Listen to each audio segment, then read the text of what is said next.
Welcome back, y'all, to another episode of Whole, Heal, and Healthy. And I hope you all have been enjoying this warmer weather finally. You know what I mean?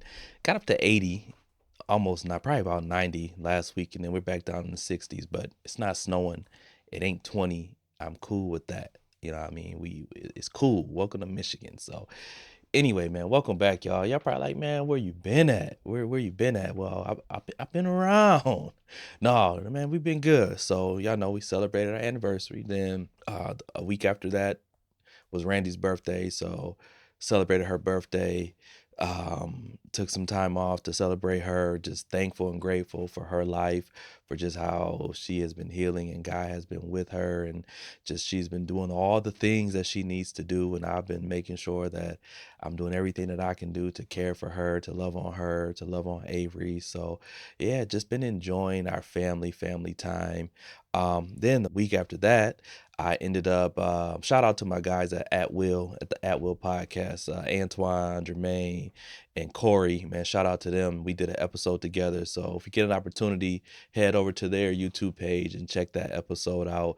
So man, I've been around, man. We've been good. As you can see, your boy done got a little nosy ringy. No, I got my nose pierced, right? You're probably like, why did you get your nose pierced?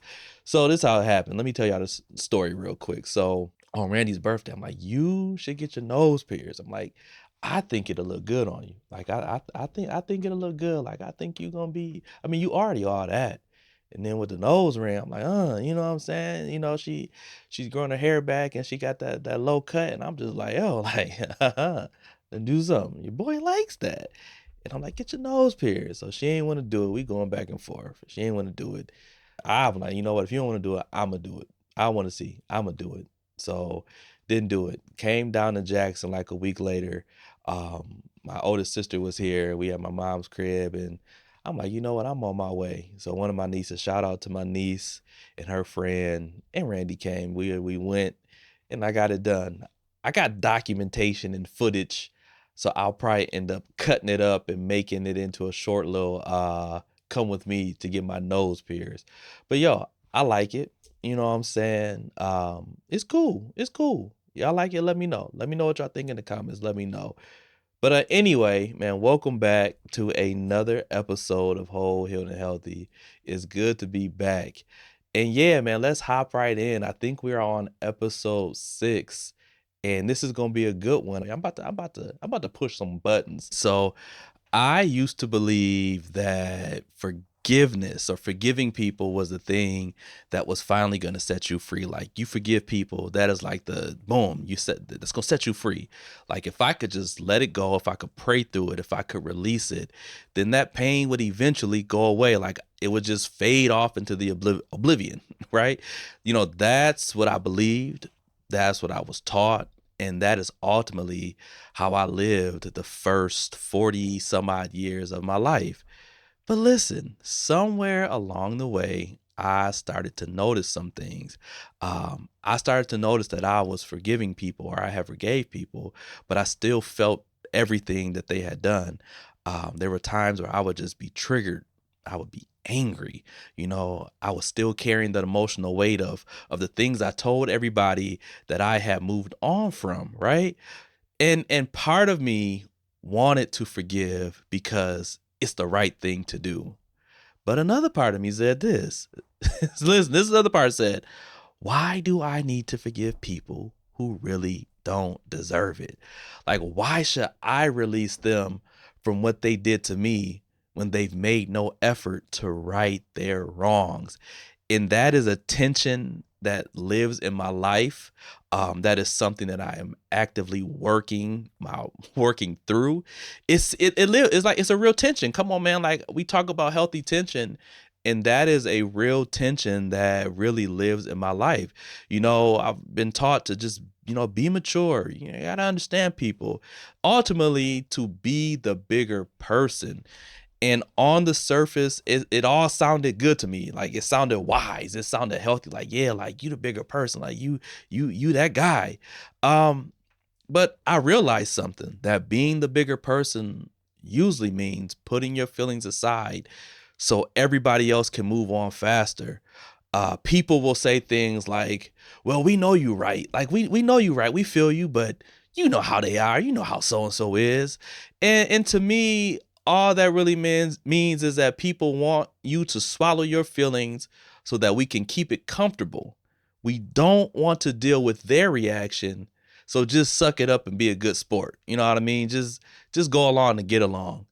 It's like if we know that a person is wrong, okay, hear me. If we know that a person is wrong, why do we continue to protect the offender and not the offended?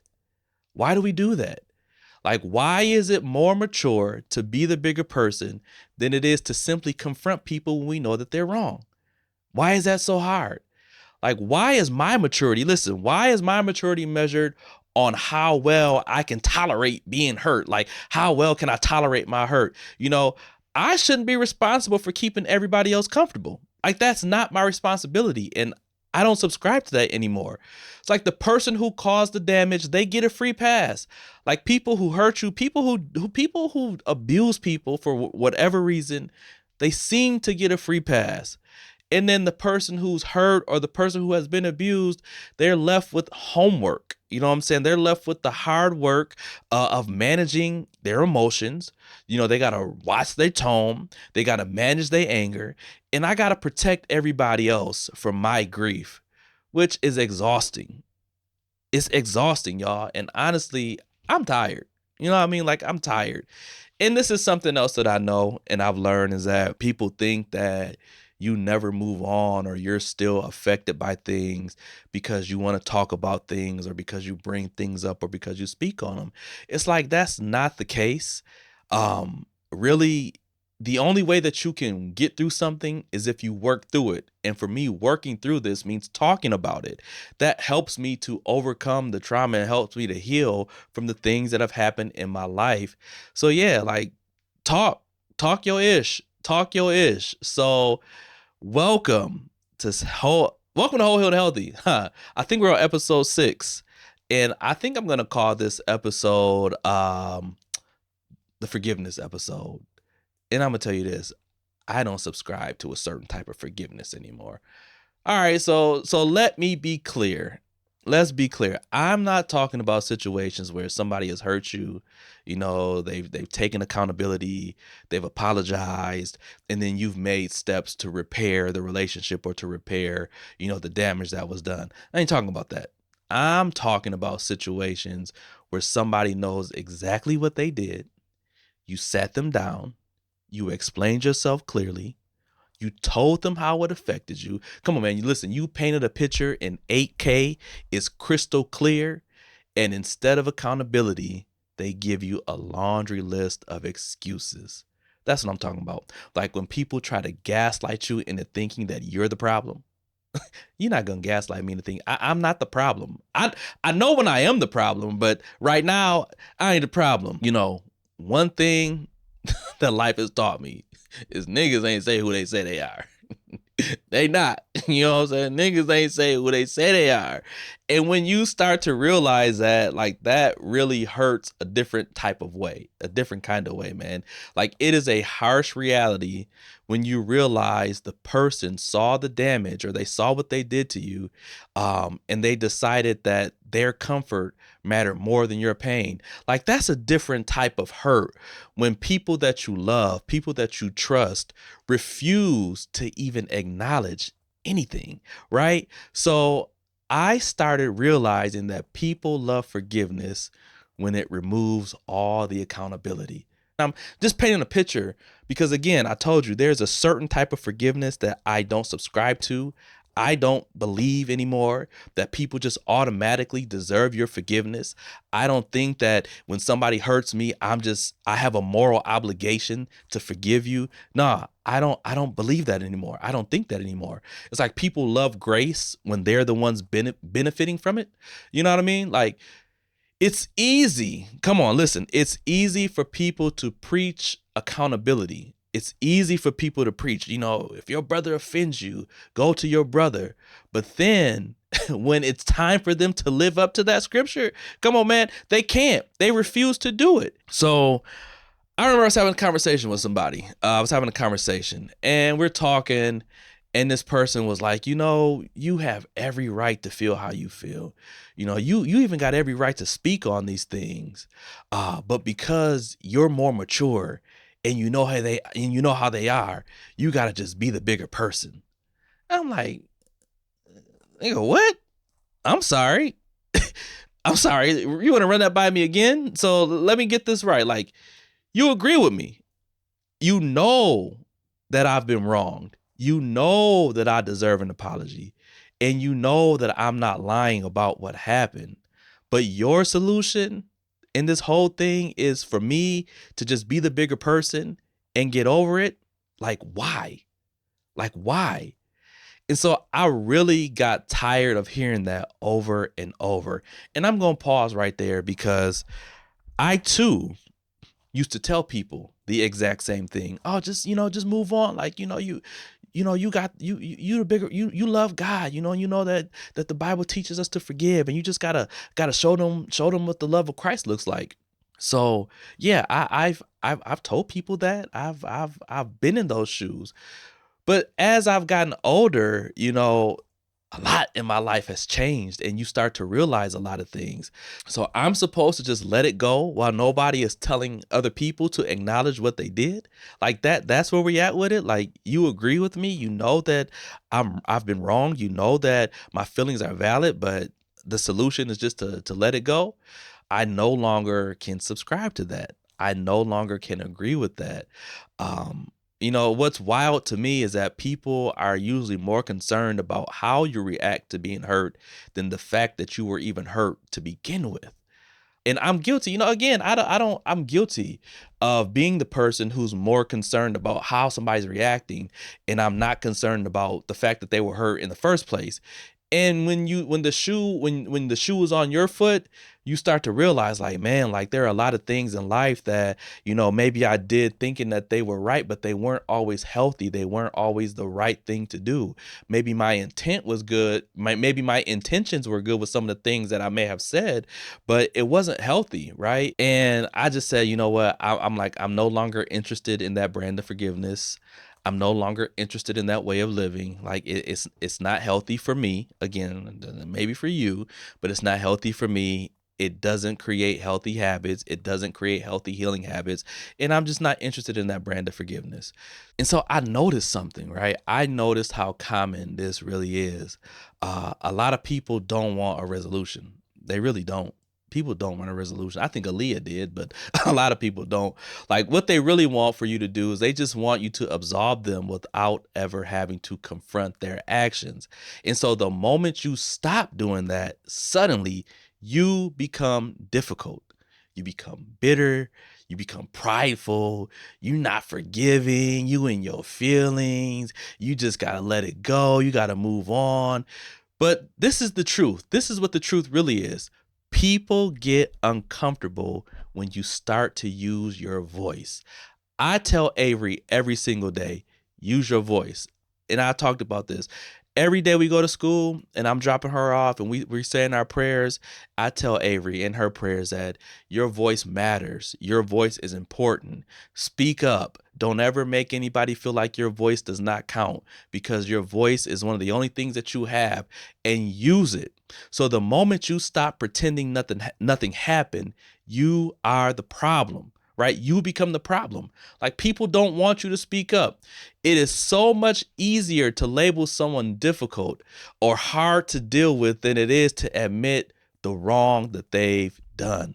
People don't want to do that. So it's like, let me create this narrative that you're bitter, right? That you can't move on. You can't let things go. It's like you're so hurt that you refuse to stop talking about it. Nah, bro, I was silent because I thought that was the mature thing to do, right? At some point, you realize being the bigger person usually just means that you have to swallow your hurt so that everybody else can move on faster. And TD Jake said, have you been swallowed? Nah, but seriously. And I really feel like a lot of people can relate to this. I think a lot of people know exactly what I'm talking about. Like, we just tired. Like, no, for real, like, we just tired. Like, Tired of always being expected to handle things the right way, with whatever the right way is, just tired of everybody expecting you to be calm or mature or understanding while everybody else gets a pass to avoid accountability, right? And it sucks because a lot of us actually tried, okay? Like, no, like for real, like we really tried. Like, we tried to have conversations, or you explained yourself like crystal clear. You've given people the opportunity to just be honest about what happened. Like, yo, like, let's just talk. Let's put it out on the table and let's figure out where we go from here. There's only so many excuses that you can make. Like, it's only so many times that you can allow somebody to deflect things. It's crazy. Like, Muggs is really out here like they Dikembe Mutombo, the way they be blocking these issues. It's crazy. Like, you are a defensive player of the year the way that you block every issue that I bring to you. Like, so my question is, like, how long do we allow people, or how long are we going to allow people to gaslight us into thinking that we are the problem? How long are you going to keep doing that? I can't keep doing that. They said the definition of insanity is doing the same thing over and over again and getting the same result. Well, at some point, you start to drive yourself insane, or you start to realize that something needs to change, right? At some point, you stop looking at it like, oh, that's just a miscommunication, or that's just a something needs to change. At some point, you stop looking at it like it's just a miscommunication, or it's just a misunderstanding. Like, nah, not at all. Like, no, like, you knew exactly what it was, and you just refused to acknowledge it. I think culturally and spiritually that we really romanticize forgiveness, and we tend to avoid the accountability portion of it, right? Like, throughout history, we celebrate people for letting it go. Disney didn't wrote a whole movie and made a whole hit. Let it go. Like, throughout history, we celebrate people for letting it go. But rarely do we challenge, or rarely do we confront the people or the person or what actually caused the harm. I feel like we have been taught to protect abusers, and y'all do with that information as you please. You can look throughout history and look at how we protect those who abuse, but yet we victim shame. Because you can go online and you can see that people will protect the abuser and shame the victim all day, every day. Like I said, do with that as you please. Many of us grew up in spaces that taught us to stay silent, right? We grew up in spaces that taught us that staying silent was to protect the brand. What happens in this house stays in this house. And that's especially true in families, churches, friendships, relationships, work dynamics, like just about anything you can think of, you can apply that to, right? Because you love somebody, like, you're expected to endure whatever they put you through. Like, I need this job, so I'll just allow things to keep happening, or we've been friends for years and that's just the way they are, that's always been our dynamic. And I'm to the point where, like, none of that automatically makes you deserving of my forgiveness. Like, I don't care how long we've been friends. I don't care what we've been through. You don't automatically deserve forgiveness because we have history together, because we've been friends for so long. None of that automatically makes somebody deserving of forgiveness. This is what it is in my book. So I know that those of us who grew up in church or come from faith spaces, that this conversation is uncomfortable. It's uncomfortable for me, right? And you know what I mean? I don't know if you can tell or not, but it is uncomfortable because, again, this goes against like everything that I was taught. But my goal has always been to create a healthy space and to create a healthy environment where we can sit in between some healthy tension and take what's for us and let go of the rest. So yeah, like, that's what we do here. And this is something that I've been working through actively. I say it's uncomfortable because forgiveness has often been preached like an immediate obligation, right? Your pain and your feelings, It's just an inconvenience, right? Like the moment somebody hurts you, the clock starts ticking on how fast you move on from it. This is stuff that I know. This is stuff that I've lived. This is stuff that I've taught, right? Just forgive. Just pray about it. Don't let bitterness take root. God won't bless you. Those are things that I have heard. And those are probably some things that I have even said. It's crazy, right? Because you be thinking like, I can't even process what just happened. And now you want me to go hug this nigga? Like, come on, man. Like, you really expect me to look at my neighbor and tell them it's their season when that same neighbor refuses to talk about how they did me wrong last season? Absolutely not.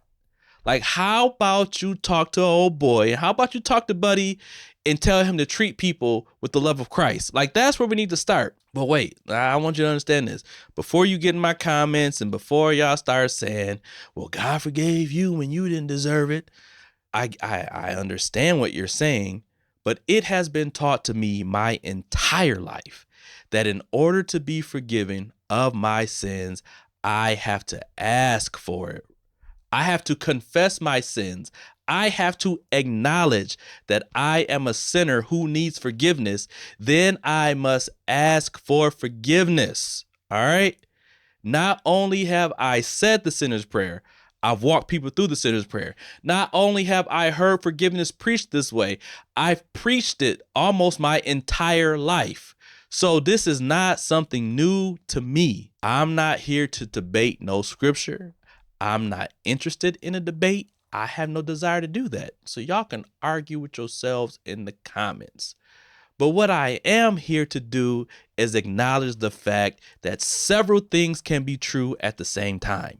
You can feel like you want to forgive someone, and you can also feel like they don't deserve to be forgiven, especially if they refuse to even acknowledge what they've done. So it's like being able to forgive somebody no matter what they put you through. It's like it puts you on the spiritual high ground. Nah, I don't believe that anymore. I don't believe that people just automatically get a free pass in my life. I don't believe that people just automatically are entitled to my forgiveness. What I do believe is that truth matters. I believe that accountability matters. And I believe that acknowledgement matters. I no longer believe that forgiveness should be demanded from people while accountability stays optional. Listen, first we need to address what happened, right? Then we can talk about forgiveness. And I say this because I think about people who have been severely impacted by traumatic experiences. You know, you got sexual assault victims, you got domestic violence survivors, you have people who have had family members that have been killed, right? I mean, it's just so much, the list goes on and on and on. And so I think about like those people, they not only have to live with the weight of what happened to them, now they are expected. Come on, man, listen, they are expected to love and to forgive the person who did it to them. Like, that is not, I can't get down with that anymore. I just can't. And y'all gonna say what y'all say, whatever you want to say about me. I don't care. I really don't. Because I feel like that is unhealthy and it's an unrealistic expectation to give somebody. And it also promotes spiritual bypassing, which is something that we do when we don't want to deal with the weight of the world. Come on, if we want to be healthy people, if we want to be a whole, healed, and healthy, we have to learn how to deal with everything that comes in our lives. And telling somebody to just forgive and move on after they've experienced something traumatic, man, that is not a healthy way to live. And that is such an unrealistic expectation. And I personally, I don't subscribe to it anymore. I feel like we need to give people the space and the freedom to choose what's best for them. And then we don't judge them because they didn't choose what we thought they should. I'm just not in a space in my life anymore where I feel like you are automatically entitled to my forgiveness. I'm not in a space in my life anymore where I'm interested in being the bigger person because I want to live healthy, right? I don't want to put myself through mental anguish because I got to be around somebody and it's this big pink elephant in the room and we got to act like it's all good. Nah, to me, that's creating a boundary, and I'm creating, and I encourage everybody that you create those healthy boundaries. Come on, stand to your feet as we get ready to close and as we open up this altar. I just want to leave you with this. I no longer believe people are entitled to forgiveness simply because it's the right thing to do. I think and I feel like forgiveness should be up to the offended person. Choosing to forgive somebody does not automatically make you bitter, doesn't make you broken. You're not less holy or you're not spiritually immature. I think people should have the right to decide what moving forward looks like for them after they've been hurt. So if you choose to forgive, cool. And if you don't, cool. I mean, it's your choice. For a long time, I put so much emphasis on being able to forgive that I never really gave myself the space to fully process what actually happened to me. Randy and I were talking. She asked me a question. She said, how do you feel about things? Are you over? Do you feel like you're over with what happened? And I said, yeah, I'm over what happened, but I take back all my forgiveness.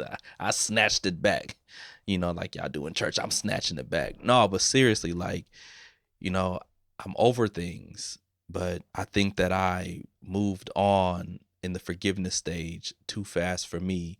And I did not really give myself time to process the right way. So I decided to start making choices that prioritize my peace and not other people's comfort. And I feel like you should too. So until next time, be whole, be healed, be healthy. Peace.